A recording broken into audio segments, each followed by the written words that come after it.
Best ಅಂತ ಅಂದ್ರೆ ನೀವು ಬೆಸ್ಟ್ ಆಗ್ಬಿಡ್ತೀರಾ ಅಂತ ಹೇಳ್ಕೊಡ್ತಾ ಇದ್ದೀನಿ. ಅವರ ವಿಷಯ ಈ ಪ್ರಶ್ನೆಗೆ ಸಂಬಂಧಪಟ್ಟಿರೋ ಪ್ರಶ್ನೆ ಏನು?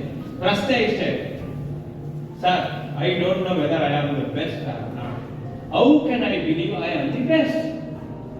ನೀವು ಹೇಳ್ತಿದ್ರ ಬೆಸ್ಟ್ ಅಂತ, ನಾನು ಬೆಸ್ಟ್ ಅಂತ ನನ್ನನ್ನು ನಾನು ನಂಬ್ಕೊಳ್ಳೋದು ಹೇಗೆ, ನನಗೆ ನಾನು ಫೀಲ್ ಮಾಡ್ಕೊಳ್ಳೋದು ಹೇಗೆ ಬೆಸ್ಟ್ ಅಂತ? ಅದು ಅಷ್ಟು ಬ್ಯೂರ್ ಕ್ವಶನ್. ಹೇಗೆ ಅನ್ನೋದಕ್ಕೆ ಉತ್ತರ ಹೇಳ್ತೀನಿ, ಅವಾಗ ನಿಮಗೆ ಬೆಸ್ಟ್ ಆರು ಅಂತ ಗೊತ್ತಾಗುತ್ತೆ. ಈಗ ಉದಾಹರಣೆಗೆ ನಾನು ನಿಮಗೆ ಒಂದು 5 ಕೋಟಿ ದುಡ್ಡು ಕೊಡ್ತೀನಿ, ಈ ಫಿಗರ್ ಕೊಡ್ತೀರಾ ಯಾರಾದರೂ? ಇದು ವೇಸ್ಟ್, ಇದೇನು ನೀವು ಯೂಸ್ ಮಾಡೋದು? ಓಕೆ, ನನಗೆ ಇದು ಬೇಡ, ಮರೆಯೋಕ್ಕೆ ಅದಕ್ಕೆ ಬೇಕಾಗುತ್ತೆ. ಇದು 5 ಕೋಟಿ ದುಡ್ಡು ಕೊಡ್ತೀನಿ, ನೀವು ಕೆಲಸ ಸೇರ್ಕೋಬೇಕಾದ್ರೆ ವಾರ ಬಿಡ್ರಿ, 5 ಕೋಟಿ ಇಟ್ಕೊಂಡು ಏನೋ ಒಂದು ವ್ಯಾಪಾರ ಮಾಡ್ಕೊಂಡು ಜೀವನ ಮಾಡೋದು, ಮನೆ ಕಟ್ತೀನಿ. Are you ready? No. 10 crore ಕೊಡ್ತೀನಿ, are you ready to give me both of your eyes? ನಿಮ್ 2 ಕಣ್ಗಳು ಬೇಕು ನನಗೆ, ಕೊಟ್ಟಿರಾ ಯಾರಾದ್ರು? 10 ಕೋಟಿ ಹೆಂಗಿರುತ್ತೆ? 10 ಕೋಟಿ ಆದ್ರೆ ನೀವು ಯಾರು ಕೊಡ್ತಾ ಇಲ್ಲ ಅಂದ್ರೆ ನೀವು ತುಂಬಾ ಶ್ರೀಮಂತರು ಅಂತ ಇಲ್ಲ.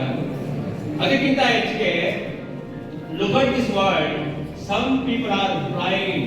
ಈ ಜಗತ್ತನ್ನ ನೋಡಿ, ಕೆಲವರು ಕುರುಡರಿದ್ದಾರೆ, ಅವರು ಈ ಜಗತ್ತನ್ನ ನೋಡಕ್ಕೆ ಆಗಲ್ಲ.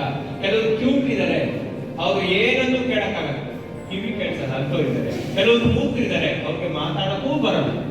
ಕೆಲವರಿಗೆ ಕರೆ ಇಂಥವರೆಲ್ಲ ಇದ್ದಾರೆ. ಆದ್ರೆ ಆ ಭಗವಂತ ನಮಗೆ ಎಲ್ಲ ಆರ್ಡರ್ಸ್ನ ತುಂಬಾ ಚೆನ್ನಾಗಿ ಕೊಟ್ಟಿದ್ದಾರೆ. So I am the best, I am the best, I am the best. Yes or no? Correct answer. ಈಗ ಎಲ್ಲರೂ